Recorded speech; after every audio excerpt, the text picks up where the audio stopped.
Have you ever truly tried to forgive someone who deeply hurt you? Someone who betrayed you, humiliated you, abandoned you, maybe right when you needed them the most? It's not easy. It goes against every instinct.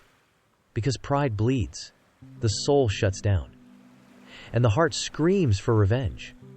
And yet right there, in the sharpest pain, forgiveness becomes something divine. That's where the true greatness of the human spirit is born. That's where God looks at us with eyes full of love, because He knows we've done something extraordinary. Forgiveness is not weakness. It's not forgetting. It's not surrender. It's a choice. It's strength. It's the most powerful declaration of love a soul can offer. Because when you forgive, you don't erase injustice.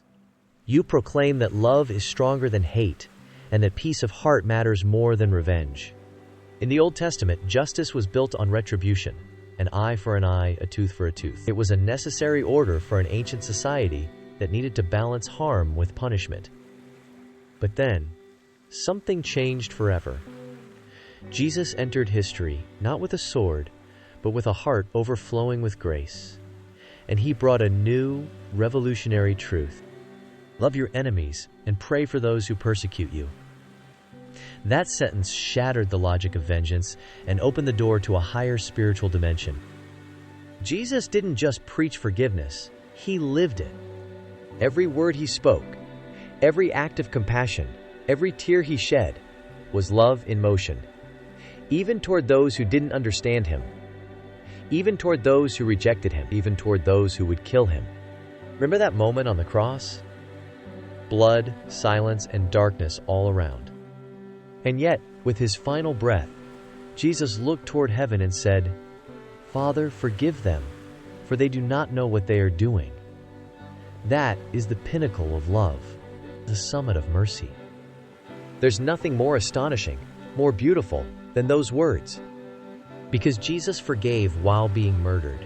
He forgave unconditionally, expecting nothing in return. He forgave because He knew only forgiveness can break the endless cycle of hatred. But why is forgiveness so hard? Because it wounds the ego. Because it strips us bare.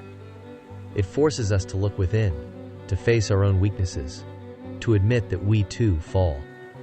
Forgiveness is a battle with pride, a fight between what comes naturally and what makes us divine. Yet when you succeed, when you find the courage to say, "I forgive you," something powerful happens. The soul feels free. The heart untangles. The chains of the past fall away. Forgiveness is not just a gift to the one who hurt you. It is a gift to yourself. A deep healing. A release of the Spirit. In the Gospel, Jesus teaches us to forgive 70 times 7. That's not math. It's a mindset. Forgiveness isn't the exception. It's the rule. Because those who don't forgive become prisoners. Prisoners of resentment, of bitterness, of anger. And in that prison, life can't bloom. Now imagine a world where everyone chose forgiveness. Where instead of meeting violence with more violence, we chose peace. Where mistakes weren't life sentences, but lessons for growth. It would be a more human world, a world closer to God. Of course, we can't do it alone. We need a greater power, a grace that lifts us. And that power comes from Jesus, the one who didn't just speak the way, but walked it. He tasted betrayal, loneliness, humiliation, and still, He answered it all with love. Forgiveness doesn't mean pretending nothing happened. It means seeing the wound, facing the pain, but choosing not to become like it. It means remaining true to who we are, children of God. That's why it's such a great moral strength. Because forgiveness doesn't erase.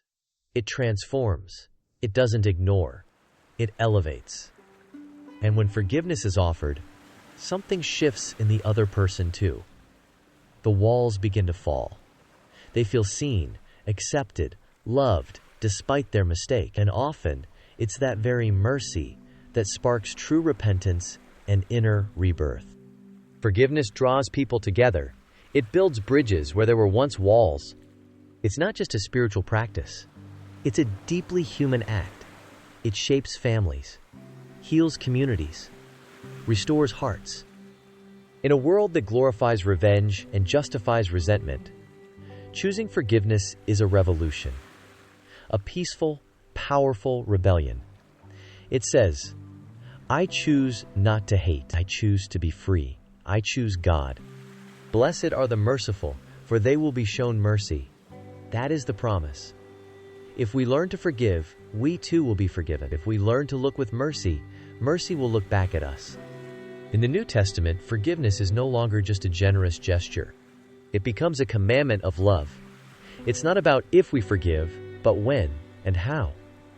It's no longer one option among many. It's the only path to living as children of the Father. So even if it's hard, even if it feels impossible, let's try.